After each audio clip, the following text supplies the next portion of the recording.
Good morning. Hemshech Ayin Beis, volume 3. We're on page 1230. Aleph Reish Lamed. The second paragraph we're going to begin learning now.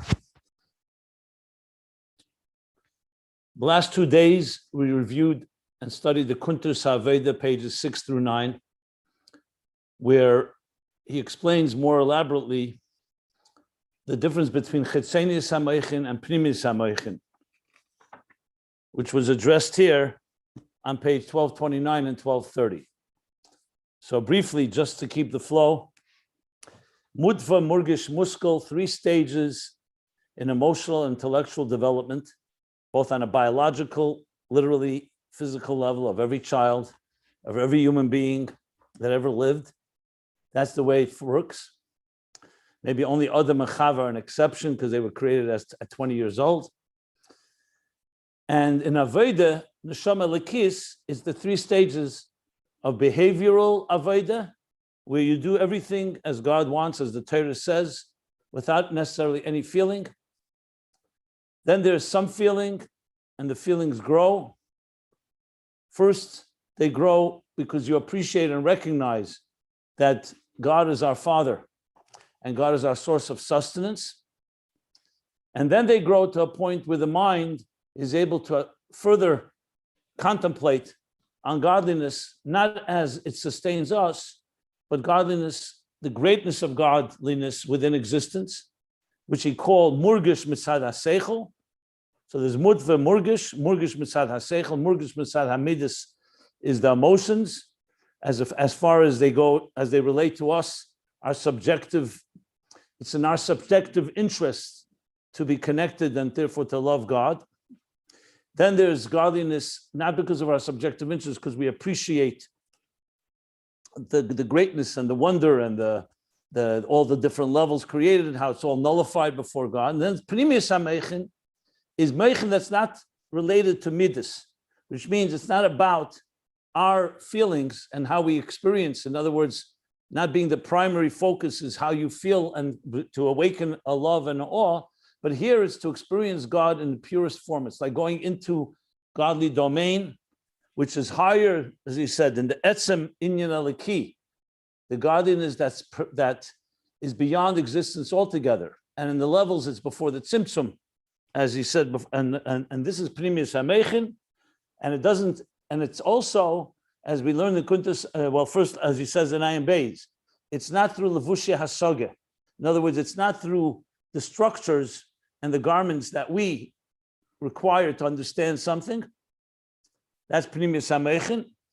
It's the divine experience itself. So though it definitely affects emotions, but the emotions are not without sensation and without any excitability in the sense where it's being expressed. It's the Ein Murgish, as he says.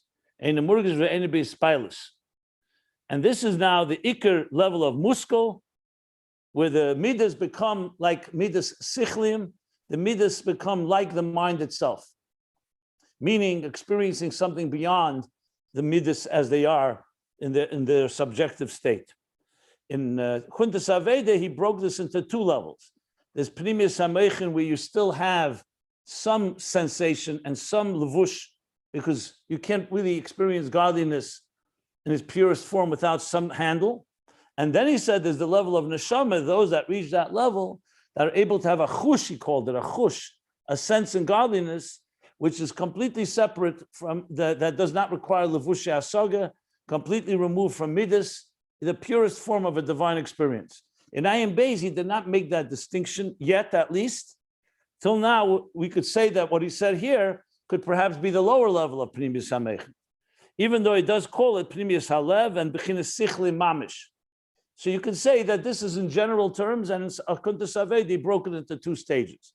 But I believe there's going to be more discussion on this topic as we go along. Okay, so now that's where we're up to the end of the paragraph on page 1230. And we've established these general 3 stages, but it's clear that there's overlap. There's the Murgish within Mutfa, there's the Mutfa within Murgish, there's the Murgish within Murgish, there's the Seichel within Murgish, and then there's the Seichel, the Muskel, as it stands on its own. So these are all eventually benchmarks, in a sense, like miles, or that measures the growth of a person in their avodah, and it also reflects the growth of each of us in our emotional and intellectual cognitive development. Now we're going to continue reading, but before I do, in case anybody has any question, because this does not conclude a subject here, but it definitely concludes a so-called section. The section that began, as I said, on page 1221, 1222, and more specifically 1225. It's going to continue now, bringing it back to the Midas and Zah. But in case somebody wants to clarify anything, please. Okay.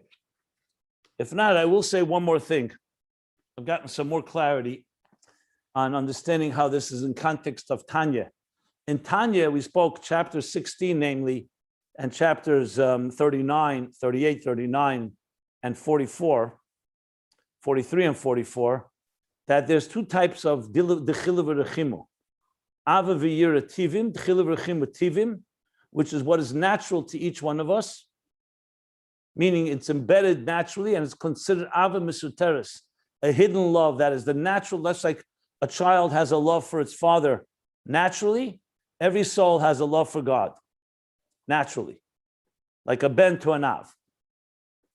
In Tanya chapter 2, he's talking more about father and son as in context that the neshama is a piece of godliness, just like a child carries the very genetic code of its parent, of its father. But here we're talking about the ava. So there's ava mesuter. Then there's tchilav v'rechima sichlin. This is an ava and yira that's born through seichel. In other words, we were not born with it. Its birth comes through contemplation, as we've been learning. That's one thing.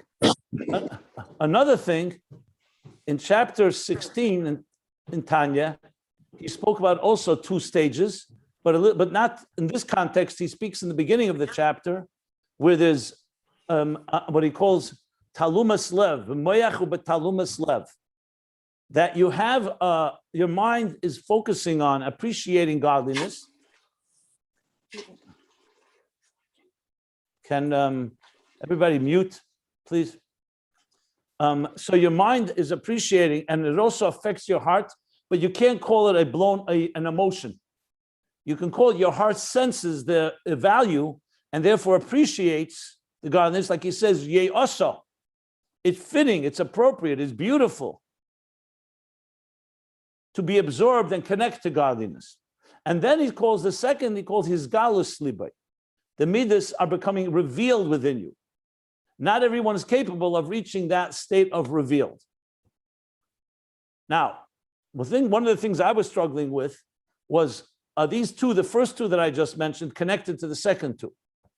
In other words, is the tchilav v'rechima sichlim cause the emotion to come alive, whereas if it's still natural, it could remain embedded and concealed. It seemed that way to me, and it still seems that way, even though it doesn't say it explicitly.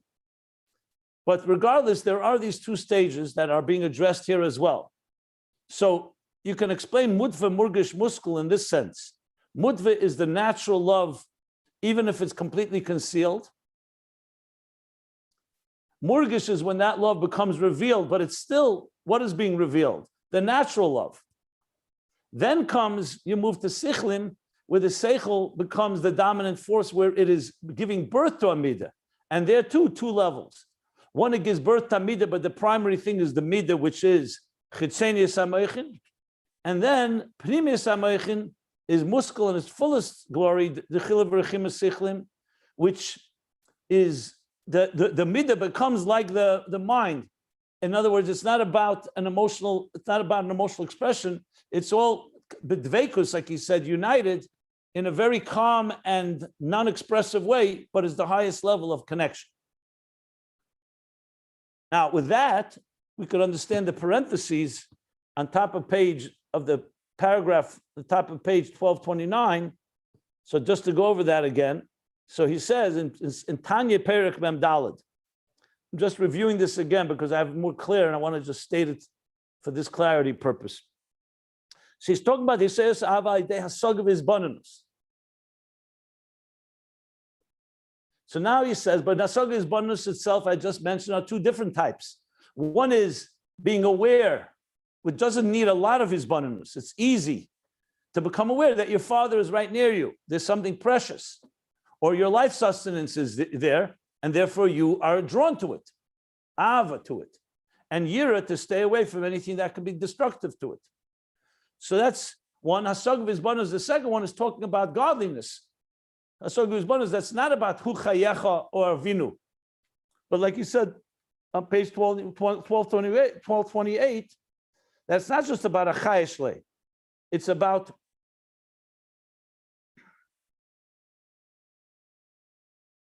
as Moshe says, actual b'chinas. I just want to read the words here.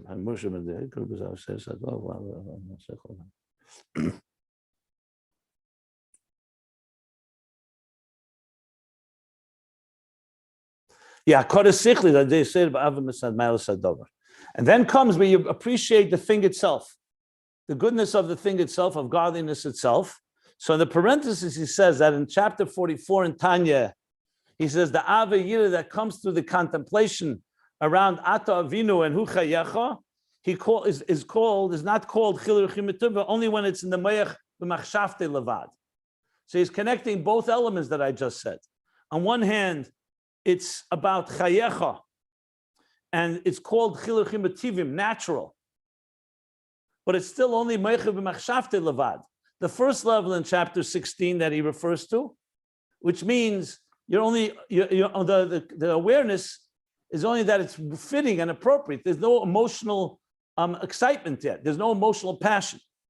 But then when it comes to his galus libre, which is stage 2 in chapter 16, and also in chapter 44, that he calls Ru'usa Deliba, and he says this is Avos Elam, where you're already contemplating on godliness itself, not as God serves your needs. The Shavapedic Mem Gimel. And then, in context of the mimer here, that's what he says, Lufiya Mavur Kan. You have to say the Kavana there, because in Tanya it doesn't spell out Mudva Murgish Muskul. So here's what he says, that Chilur Chimotivim, which is the contemplation on Hu Chayech, Ata Avinu Hu Chayecha, is Mutva. There's Galus Alev, the second level, is Murgish, because you're feeling it. It's not, in other words, there is an actual feeling. And Murgish Mitzad HaSeichel, which we said is the next level, where you're contemplating not on Hu Chayecha, but on godliness, that even though we call it Midas Sichlim, but it would be called Tivim because they're still connected, not pure Seichel, like we said, Primis HaMeichin. So that's why he calls it Tivim. One is because Meichin Shayachim El HaMidas, and the second, because the midas are still in their natural state, they have not been changed. So even the Murgish Mitzad HaSeichel is also called Tivim, which means it's still called Murgish, but in Murgish itself, it's a higher level, Murgish Mitzad HaSeichel. But it's still called Tivim, and Sichlim, Chilav Rechima Sichlim would be the Primis HaMeichin alone. So according to this, Chilav Rechima Sichlim is not Murgish Mitzad HaSeichel. That's what it seems like he's saying here. Okay, that covers that. I'm ready to continue on. Again, if anybody wants to ask anything, I'm happy to answer any, and then I'll start paragraph Ukashem.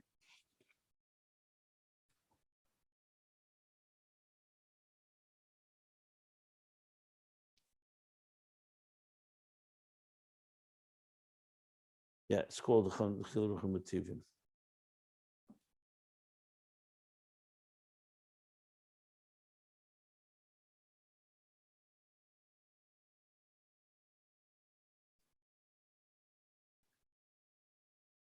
And it is, I should add, it is a shtickl chiddush, because you could have said that as soon as you're starting to think about godliness, it should already be called chilur sichlim, not tivim. But he doesn't say that here. Sichlim he reserves only for the highest level, which makes sense because the midas now are moving to real sichlim, especially according to the Kunter Saveda, because Chetzeni Sameichin is still somewhat connected to midas. You still have feelings, you still have levush hasoga, the garments. So that actually explains that well. Yeah.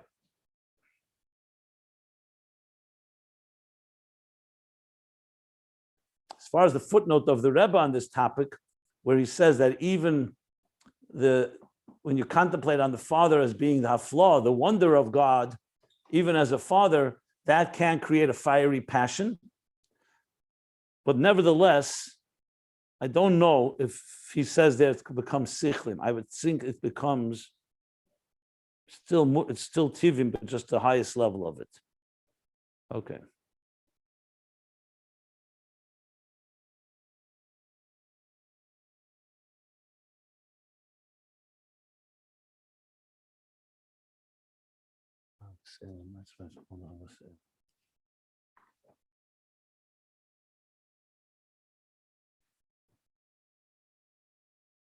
And the world's tchila v'rechima tivim is yitzira, and tchila v'rechima sichlim is bria, and asiya would be mutva, pure mutva. But here it seems that there's the mutva two levels. When the mutva is completely concealed, would be in asiya. Yeah, when mutva is completely concealed, like at birth, it's there, but the child doesn't even feel it. That would be asiya. When you feel it, but it's not an emotion. It's only talumas liboy, like in chapter 16. That would be murgish. That would be, mutva that's felt. Murgish would be what he calls his galus halev, and then muskal would be bria, where the seichel primis seichel. Okay. So mutva there's two levels, and the murgish there's two levels too. There's really two levels in each of these levels. Two levels in mutva, concealed and somewhat felt, sensed at least. In murgish, there's a feeling, and then there's bonus, that he's your father and sustenance. And muskal would be, the highest level would be primis hameichin, in the highest levels of the divine that we're talking about. Okay. Yeah, that covers that. Good. So now continuing on page 1230.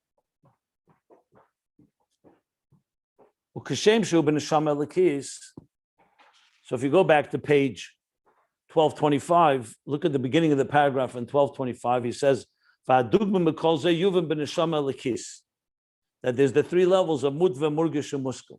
We just finished learning these three levels, and he's now going back, just as it is in the neshama lekis, in the divine soul. So we began first the biological development. We didn't talk yet about the divine soul. That was on page 1221, 1222. The developments from Ibur, Yenika, and Meichin, the three stages. Then he moved to the divine soul. Now he says, just as it is in the divine soul, so too is it in Zoh Lamaila. And Zoh usually means Zoh Atzilus. So too is a reflector of Zoh Lamaila. Zoh is the midas above. Shegam mal zeh nemar lefisichla yehula lish. According to his intelligence, a person is praised or praises. So in other words, there's that. What is ish? Ish refers to b'chinish ish shalamayla. Ish shalamayla is Zoh. If you may recall, the structure, when we say ish, the structure of the ish, the spirit, the supernal man, is Zoh, which is the structure like the tree, Adam Eitz HaSoda, that he is the structure of his midas. And it's lefi sichle.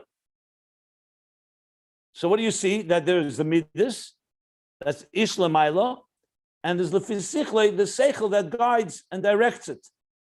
So now he's going to explain these three levels that we spoke about. He's going to explain it how it is above, on the spiritual level of Zoh. Shezeu gam ken begimel hamadreges. Just as we said it was in the biological development, and in the soul's avodah of nefesh alikis, as it grows from a less mature state to a more mature avodah.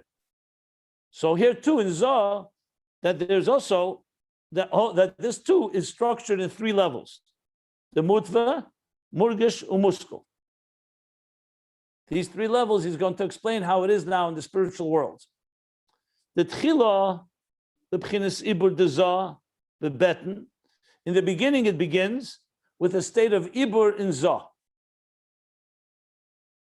The beten. Zah is still in a state of like pregnancy. Now, obviously, we're not talking about a physical pregnancy. We're talking about that it's just being formed, just like a fetus is being formed in the mother's womb. So Zah is in a state of Ibur, Chinas Ibur de Zah. The Ibur of Zah is being developed. The Beten in the belly, in the stomach. Bet means, of course, the spiritual state. Shubetachlis hakatnus. And then Zah is in Tachlis hakatnus, meaning in its most least developed or least mature state. Katnus means, of course, small or diminished. So we're not just talking about physically, we're talking about its early development stage.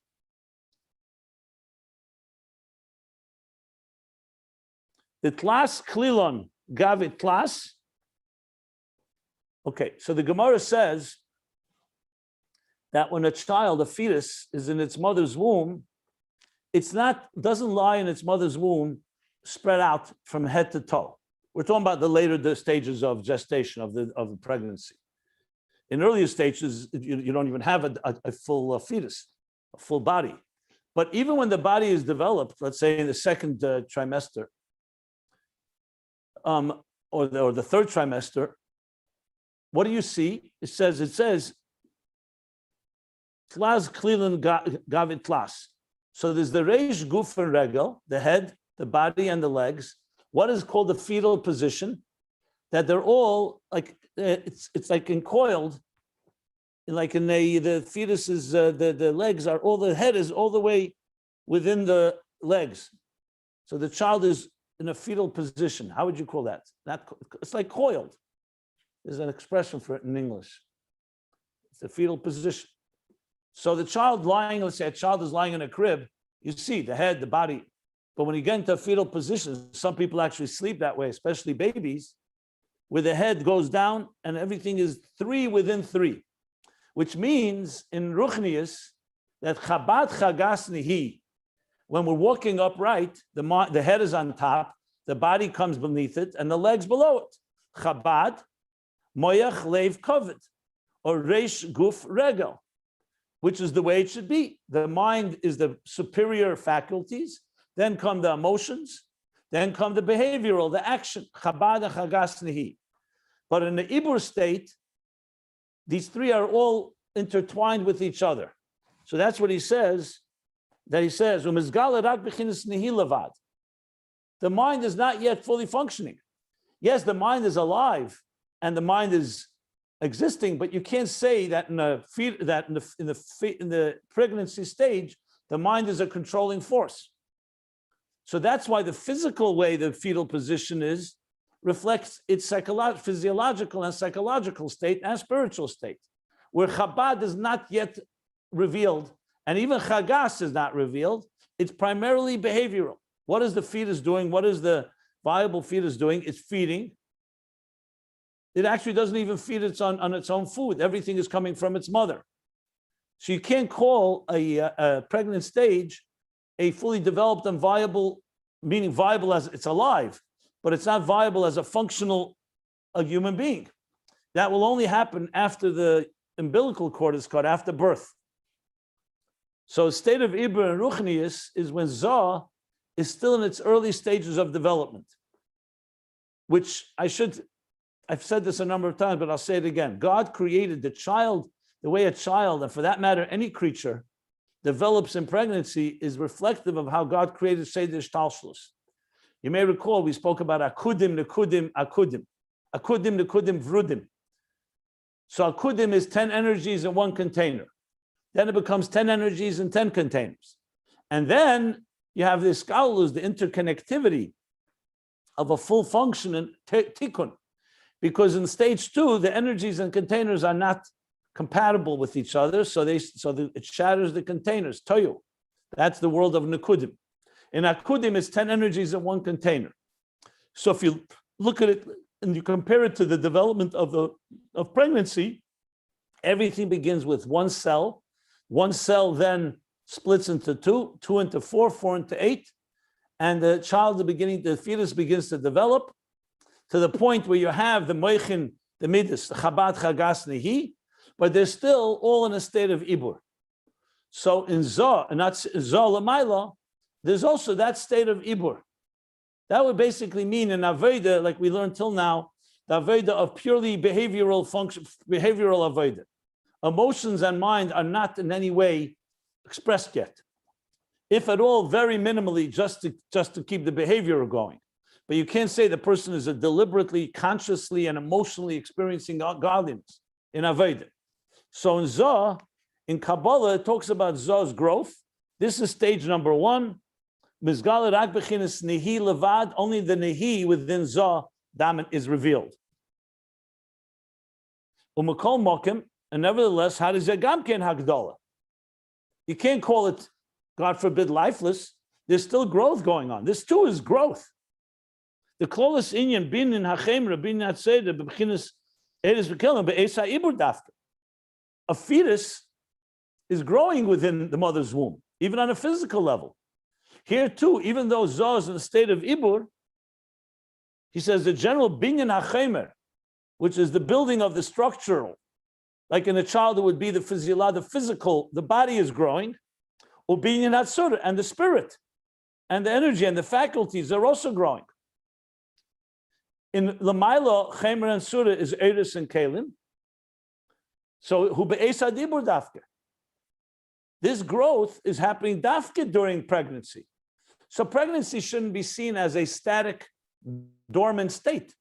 Yes, it's not yet revealed emotions and revealed intellect, but it's also Hagdolah, it's also a stage of growth. That's why it's the first stage of Hagdolah Hazah, the development of Zoh.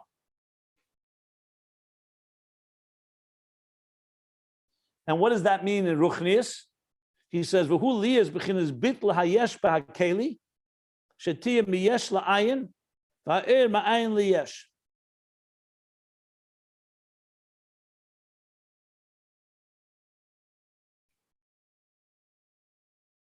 I'll explain in a minute. Let me just read the full sentence. And through that, hu kisher v'chibur ha'erim hakeli. And through that comes the connection and the bond, and the bond and the attachment or the connection between the energy and the container. And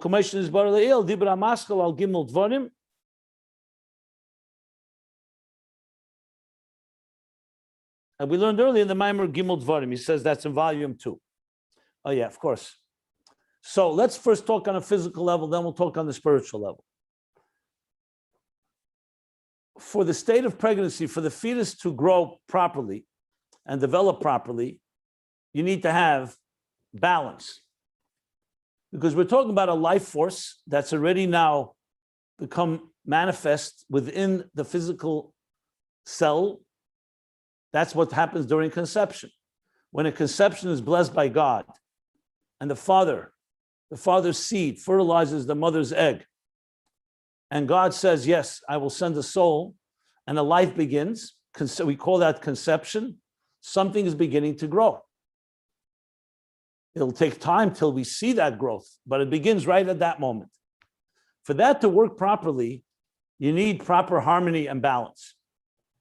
If, for example, the energy would be too powerful, then the very fragile matter of the very cellular and material that is beginning to develop will not be able to grow properly. If it's too little, it will die, God forbid. So just to use an example, a simple example, when electricity runs into an appliance, you need perfect regulation. You need to regulate it, because if electricity flows in without any filters, it will blow the appliance. If it flows in with too little, it won't give it enough juice and energy. So how does that work? So the language of Chassidus is that the Oyer and Keli, Oyer is the energy, Keli is the container where the energy will enter. In the context of a pregnancy, it means the container is the matter, no matter how small it is, but there's matter that will develop into the body. The energy is the soul, the life force. that is growing together with that body, and they both need to work with each other. So in the language of Chassidus, especially back in that Maimer al Gimel Dvarim, he uses the word, for this to work, there needs to be the bitl hayesh ba-keli, that the keli, though it's a yesh, it's substance, but it has to have a certain, I don't want to use the word humility here, because it's not a Veda, it has to have a certain sublimation. For example, going back to an example in volume 1, when you want to light a flame, you need a wick and you need fire. So Bamemed Likin is a whole the whole perik, a whole chapter in Masechta Shabbos. What can you use? What kind of wicks can you use to light a flame? For example, if you try to light a flame with a piece of metal, it won't catch. Metal is not a conducive to generate or to what's the word I want to use, to conduct fire or electricity, not electricity, fire. If you use a very negligible thread, it will burn out immediately. So what's a proper wick? A wick is made of a certain type of material, let's say cotton or linen or some material that is fitting for a flame to catch.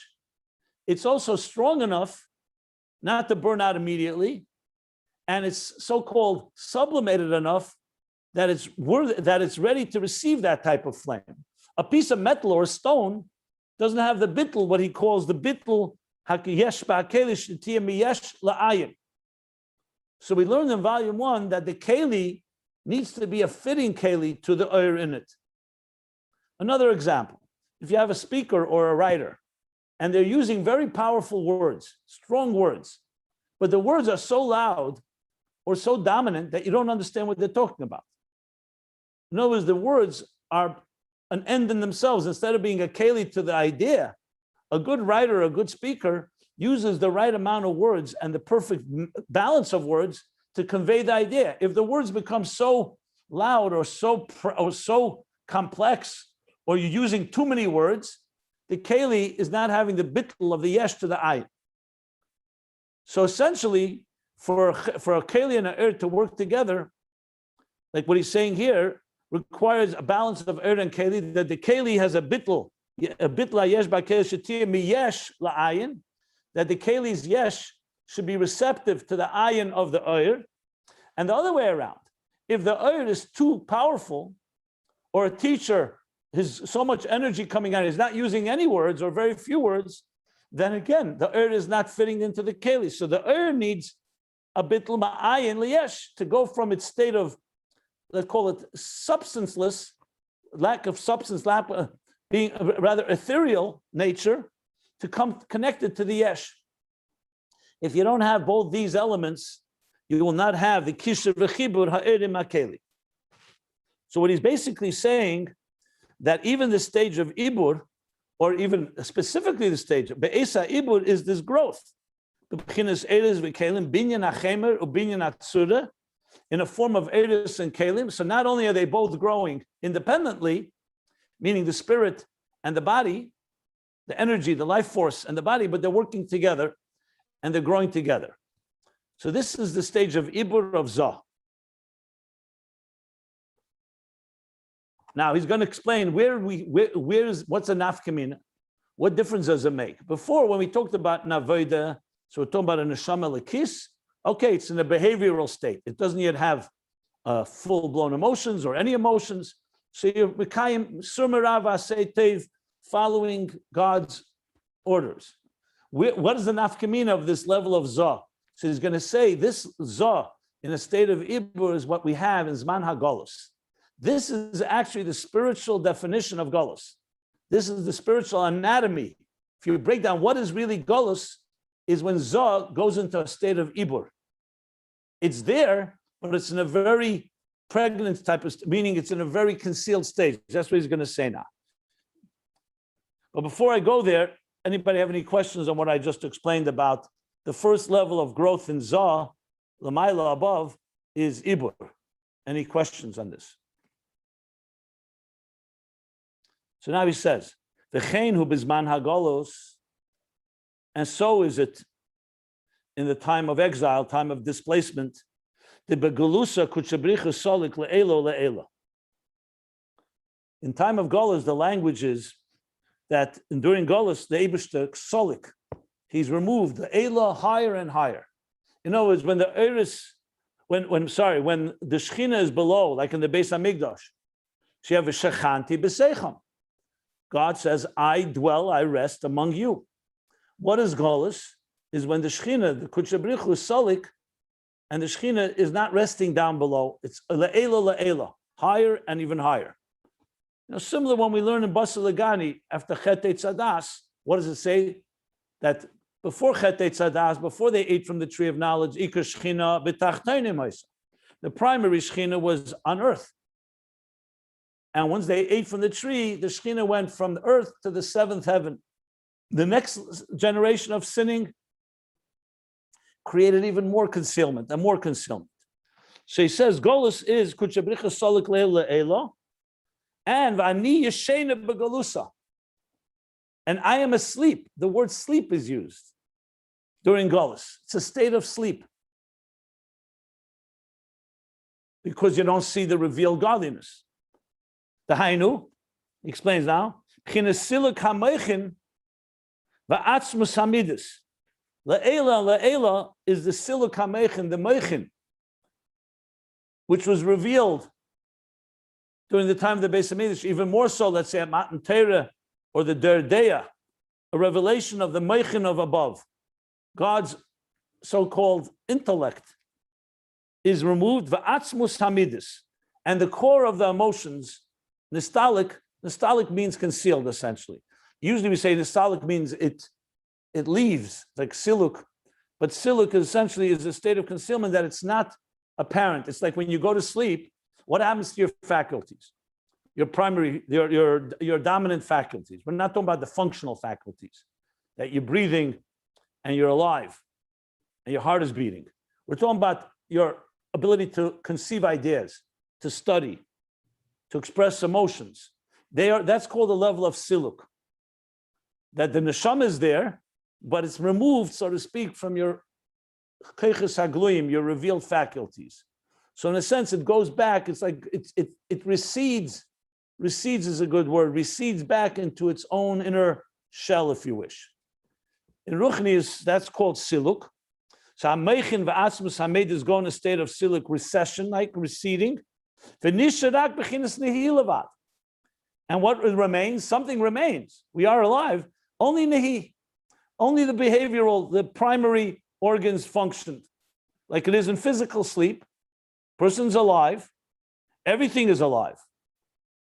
But the dominant, the powerful revealed expression of mind and emotions are in a state of sleep. So what's the dominant? Neh'i levad, only Neh'i. Shu b'tachlis hahelem.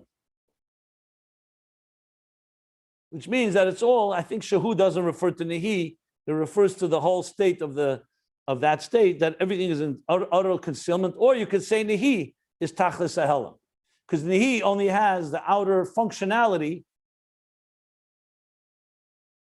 and not any of the more revealed faculties. That's probably correct. The second way I just interpreted is tachlis hahelem. But you could also refer to the whole person as in a state of tachlis hahelem. U'kamaimer v'kad ant tistalik,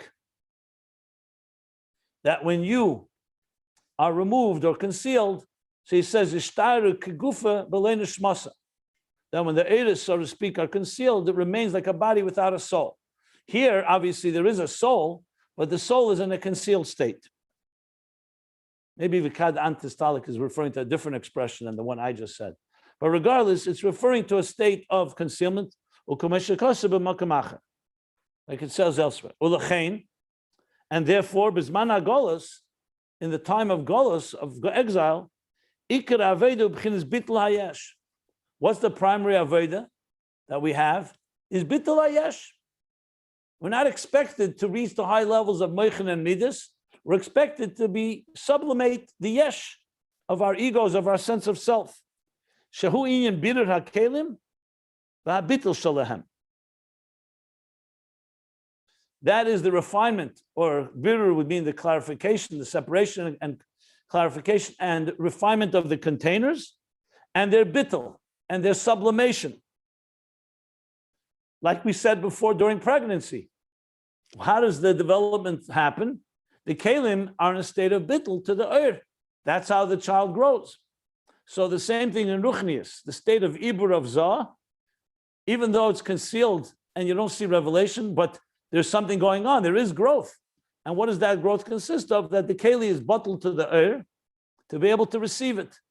And what is that naveda? That is mana golus. When you don't have the full stages of giluyim, the revelations that come with yanika and moichin, the levels of murgish and muskal, you only have mutva, what he calls here Neh'i, or he called here Ibur. So the Aveda consists of bitla yesh, that the kelim should be receptive to the in this case to the godliness on a very basic behavioral level.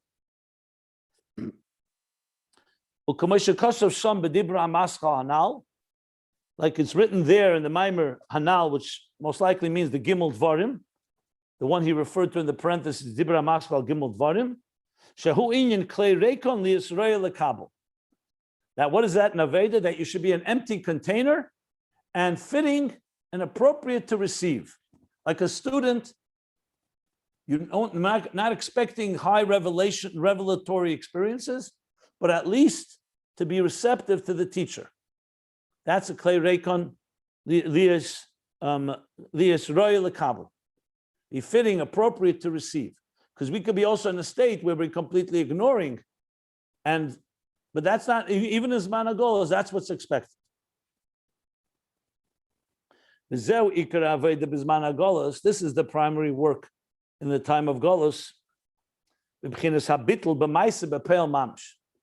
bittul, which means that humility, or I would say the more than humility. No, bittul here would be putting everything aside, and do what needs to be done in action.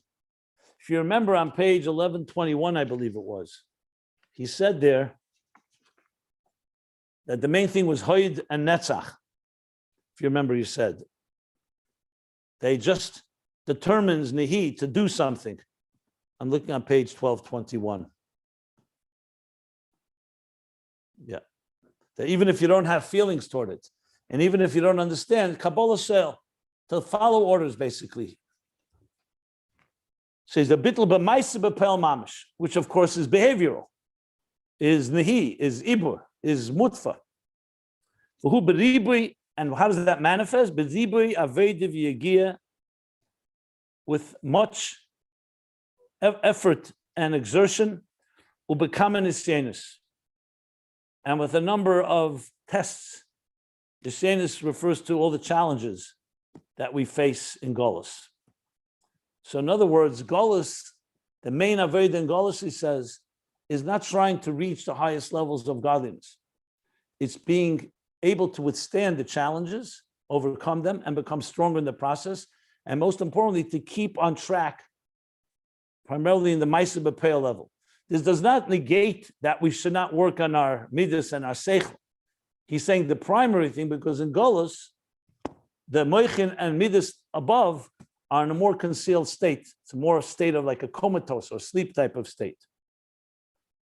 That's an Aveda. V'chein be'esek ha'teira, and the same with exertion or effort in Teira. Bi'yagi yisera, with a increased effort and exertion. V'chemer u'b'levenim.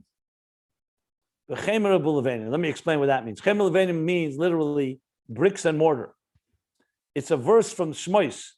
Right in the beginning, it says that the Jews were put Veda Kosha, the hard work they did with bricks and mortar.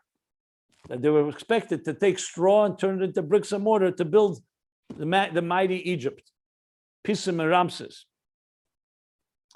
But it says in Zohar, I need to add it because it's hard to understand. How does that fit here? Literally, it means that we work hard in learning Torah. But why Chomer Levenim? So the Zohar says, and the Alter Rebbe in Torah brings this, that Chomer do kal v'chomer and Levenim do libun hilchasa. That the verse in the Posuk, even though it means literally bricks and mortar, but it also has a deeper meaning. The word Chomer comes from kal v'chomer. I think kal v'chomer in the Latin is a priori. It's one of the methodologies of how we study Torah, where we derive, if something is true in a more lenient case, that's kal, then it's definitely true v'chemer in a more extreme or more lenient, it's the opposite of lenient, a stricter situation. For example, there are things we learn from Shabbos for Yom Kippur. Not everything the Torah tells us about what you're allowed or not allowed to do on Yom Kippur. But since Yom Kippur is called Shabbos Shabbos, the Shabbos of all Shabboses, that means it's even greater than Shabbos, and we know that Yom Kippur overrides Shabbos. If Shabbos is Yom Kippur, we fast. Even Tisha B'Av, we don't fast. Yom Kippur, we fast. So we learn from that anything, any halacha that speaks about Shabbos, so if it's Shabbos, that's the way it is kal. V'chemer, for sure, Yom Kippur, which is a double Shabbos, just as an example. So the Zohar is saying that when it says the word that they worked hard, chemer, he meant in exertion in Torah, chemer, kal v'chemer, the study of a kal v'chemer. What's levanim? Levanim comes from the word libun hilchasa, the crystallization of a halacha, of a ruling, that after much discussion and arguments and counter arguments, you come away with a crystal clear halacha, libun hilchasa. That's the method of Talmud, especially Talmud Bavli. They argue back and forth, and that so-called cleanses, clarifies, and crystallizes an idea when you stretch it in all these different directions. So the Zohar is basically saying that the verse is referring to the exertion, not just in actual bricks and mortar, but in learning Torah, chemer and levain. Just as an aside, the Rebbe once asked the question, what kind of connection is this? Just to take two words in pasuk and just say, just because it says chemer and levainim, it sounds like you're attaching a wall to a wall that have no relationship with each other. What do bricks and mortar have to do with learning Torah? And the Rebbe said something very powerful. It's really not relevant. It's a bit relevant, but it's not directly the pshat here. But it says like this, the Rebbe said the following: in life, every one of us is going to have to struggle at some point, exert ourselves. So you have the choice. Are you going to exert yourself in material labor of bricks and mortar, or are you going to exert yourself in learning Torah? And if you do it through learning Torah, God then says you were already yotze. You fulfilled your quota, so to speak, in effort, because you put the effort in good things. And instead of having, and you don't therefore need the bricks and mortar, whether it's parnasa or daigas parnasa, the worries about livelihood or health or personal issues and so on. That's what the Rebbe said. So the Zohar was saying, basically, you have a choice. Is it going to be bricks and mortar, or is it going to be exertion with your mind in learning Torah, like he says here? Okay. Through this work in Zman HaGolus, in an action level, in Aveda B'Ribi, but a strong work. We're not talking about there's no growth. Remember, even a state of Ibur, which is compared to Golus, a state of pregnancy, there's still work, there's still growth. And what does the growth consist of? The bittul of the keli to the earth. So what does that mean in Aveda? That through the Aveda v'yigia gedela, B'Ribi Aveda v'yigia, and with the different challenges. And the same in Esek Torah, yigia, Yesed b'chem levenim, shaydei kol zeh nasa tikun hakelim. Through this comes the refinement and the repair and the improvement of the containers, b'yesed, in an increased way, v'hu liyas kelim lahagilui, making the world and the containers of the material world and of the human being containers lahagilui to the revelation that will come la'asid, the la'asid in the future, the v'nigla kved Hashem v'ro kol basar, when the glory of God will be revealed and all flesh will see it. How do we get to a state like that? You need to make this material world a keli for it. That's what Zman HaGolus is. So in an interesting way, this may be even greater than the Giluyim of Midas and Moichin, even though we're going to learn that's important to have. But the critical element of reshaping existence that it should be, instead of a coarse, an unrefined world that's focused on its own needs and its own selfish self-interest, the Aveda is Ma'aseh B'Peil in the Yigia and Aveda and in Torah to refine the world and make it a keli to the revelation of the divine that the flesh itself will see. How could the flesh itself see the divine? Because we prepared it doing the work, through our work and through our effort and exertion in time of galus. Okay. So this is stage one, Ibur. And you see it's a pretty high level as it is, because you're really transforming the world to make it a keli into godliness in the future. Before we go to the next two stages, which I just would finish this paragraph, if anybody wants to ask anything.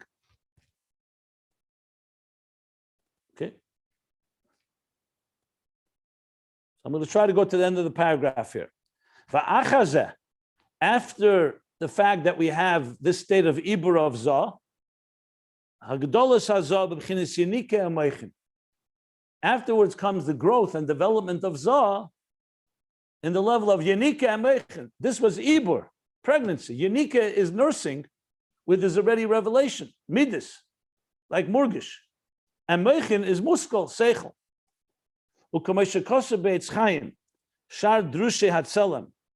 He's giving a source for all of this. Like it's written in Eitz Chaim, it's called Drushe Hatzelem, Shar Drushe Hatzelem. The gate Drushe Hatzelem, V'shar HaIburim. And there's also a gate called Iburim, pregnancies. The Bizman HaYenika, he says in Eitz Chaim, that during the time of Yenika, which means the next second stage after Ibur, Nishlim B'vov Ksovis Levad. So the development that was developing during pregnancy, during Yenika, what's complete is the six edges or the six sides. Vav Ksovis means you have now a structure of six, which usually refers to the six midas of Zah. Till now, Zah, we said, was in a state of Neh'i. Remember, the fetal position was coiled up. Neh'i, the dominant thing, was behavioral. Now you have the development of, but only the six sides. So Vav Ksovis refers to the six sides we always refer to as in top, bottom, right? When you look at a three-dimensional object, so you have the top and the bottom, you have the east, west, north, and south. That makes for any object. So Vav Ksovis refers to the five sides of any three-dimensional structure. In Ruchnius, it refers to the six midas. V'sham, and there in Eitz Chaim, he says, Shegam b'zeh yesh meichin. Here he's showing how there's an overlap. Also in Yenika, even in level 2, you have meichin. Like we learned before, you have discernment, you have recognition, you have some intelligence. Rak legabe hashleim is design b'chinas vav k'savas levat. So why do you call it only the six emotions? Because compared to the shleimus of Zah, full development of the emotions, on the highest levels, this is still called the six alone. So it's impacted by meichin, like we discussed earlier when he spoke earlier about neshama, the neshama lekis. But still, what's dominant is the six dimensions, six sides. Then comes the final stage. And after the stage of Yenika, which he didn't really spell out in Aveda, he just briefed because I assume he's relying on what we learned earlier. Then comes Hu Agdola b'Bchinas HaMeichin. Then comes the growth and development on the level of Meichin, the third highest level. V'hainu, and here he says again what he said earlier, B'chinas HaMurgish Shemetzad HaMeichin. The Murgish that is due to the Meichin. In other words, we're not talking about Meichin on their own. We're talking about Meichin as they are in the. Does he mean Murgish Mitzad HaSeichel? Hold on a second. No, I don't think so. Because here, Murgish Mitzad Shemitzad HaMeichin. Yeah, it sounds like the first level, the Murgish Mitzad HaMeichin, not the Pnimius HaMeichin themselves. Well, let's see. Let's see what he says. For who Bazmanim, and when is this stage of development? Yenika, we know, is till age 2. This stage of development, as we learned earlier, is the Ben Vav Uben Tes, in the ages of 6 years old and 9 years old. He didn't speak that number 9 before. He spoke about 6. Maybe he did. I don't think so. I don't remember. I think he only spoke about Pu'otis. Pu'utes,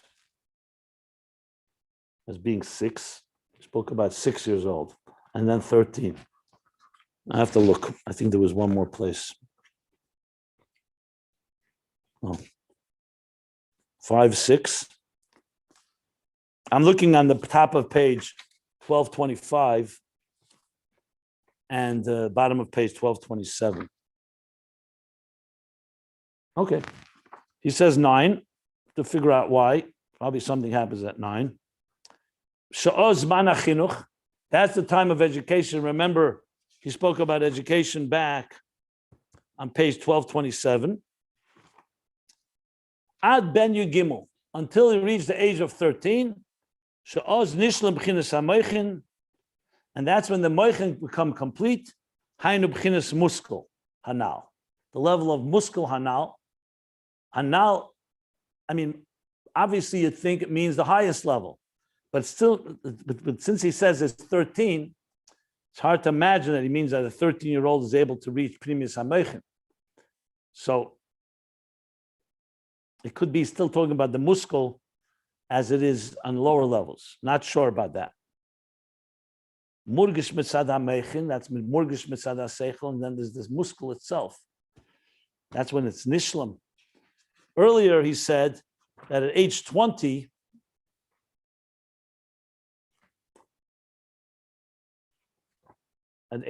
he said, it really reaches the level of muskel. I have to understand what this means. I think he means the moichin within the midas. That's what you have to say what it means. The moichin within the midas. And then there's further growth that happens till age 20, where the mind becomes a full independent force. Not sure about that. But that ends the paragraph. Okay. I'm going to stop here, obviously, but if anybody wants to ask anything. No questions today. Interesting. Okay. I don't understand what the perspective here in this new paragraph, how it differed from the prior one. At first, I thought he was talking about something more ethereal, how the neshama is developing as it relates to the higher worlds, so to speak. But then he starts getting into ages here as if it's again, human development as we relate to spiritual matters, development of the emotions as we relate to spiritual matters here in this world. And even in this very paragraph, he started out saying that the first step is the idea of bittul. And he says, that during the time of Gula, our work is basically in accomplishing bittul and preparing the kalim for the or, implying that there really isn't that much or in the world. It's because it's mistalik, because it's hidden. It's concealed. So there, it's suggesting it's a more metaphysical. How shall I say, a bigger picture? Okay, let me answer your question. Let me just cut to the chase. This is the style of Chassidus. This is not an encyclopedia where everything is necessarily going to be very defined, each piece and each piece. There's going to be plenty of overlap. What I see the additions here are the following in the style of the Rebbe Rashab. And the Rebbe Rashab of all the Rabbeim is probably the most structured, but it's also very common. Firstly, he's grounding it in Kabbalistic terminology, Zah, and wants to bring that into the pictures. Till now, he didn't mention Zah, and he wants to mention it because he said, Eldam Eitz HaSoda, wants to explain how it is in the higher spiritual worlds. Then he brings it back to Avodah, which applies to everything we learn right now. Till now, he didn't speak about Golus. That's the second thing he wanted to add, that it applies to Golus. And finally, he wanted to ground it in Eitz Chaim, where the Eitz Chaim connects the Gidul Havzah, because when you're learning Kabbalah, Kabbalah does not distinguish between biological and physical and spiritual. It's all intertwined. So the fact of the matter is that he's connected. It's a lot of this has been said earlier, but there's a lot of new things that were not said. So this is a common style in Chassidus that this happens very often, where we'll just add some points and then It has certain into now. I see the additions. I see why he brought it now and not earlier. Didn't want to confuse. Earlier, we're speaking about the growth of the nefashama lekis. Now he wants to bring it more into Zah, but he wants to also bring it into Avodah, how it relates to us. He didn't want to just speak about it in the spiritual levels. And essentially the three levels, just in different words, and it broadens the subject. And especially when you're familiar with these ideas, you see now the connection in different places. Also, he uses the language Ibur Yunika Moichin a lot more here than earlier. Earlier, he used mostly Mutve Murgish Muskel, and he's bringing that as well into it. So as long as there's no contradiction from here to earlier, we're fine.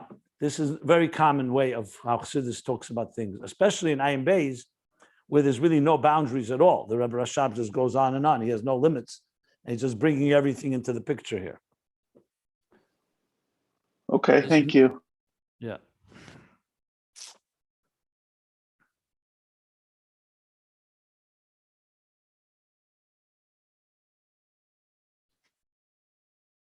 Earlier also, we had a number of times where the Rebbe Rashab did the same thing. He started something. If you remember about Gan Eden, he started with Gan Eden, moved from there, then went back to it. And it could sometimes feel like, why didn't he bring all that in the beginning? Whatever is the flow of consciousness, you could also take in consideration the Rebbe Rashab did not go over this another time and turn it into Maimorim and chapters and summaries. He may have, I don't know if changed the order, but it's pretty clear what's developing here. So we're going to stop here. End of the paragraph on page 1230, 2/3 of the way down. Any other questions? Yes, these are all is mush in this part in this section of the text. We're relying on different mushals, but which is the primary nimshal that we're dealing with right now? Which is the nimshal? Are we talking about the coming of Mashiach? I mean, what is the nimshal that we're? I mean, there's different nimshalim in different places, but now I'm trying to figure out what the ultimate, as you say in English, moral. At this point. Right now, the moral, as I understand it, is the 3 stages of development that he wants to establish how we grow and how we assimilate godliness into our lives. Obviously, this is leading us to the Geula and the Asad Lave, but the central point right now is very clearly those 3 stages. That's very clear. And he's going to tie that all together. It's going to help us understand everything we learned earlier in Ayin Beis as the interface, how that plays itself out in our own personal, emotional, and cognitive development. That, I think, is the key thing, the key thread that is running through here. Yeah. I think you got it. Thank you. Okay, so we'll stop here.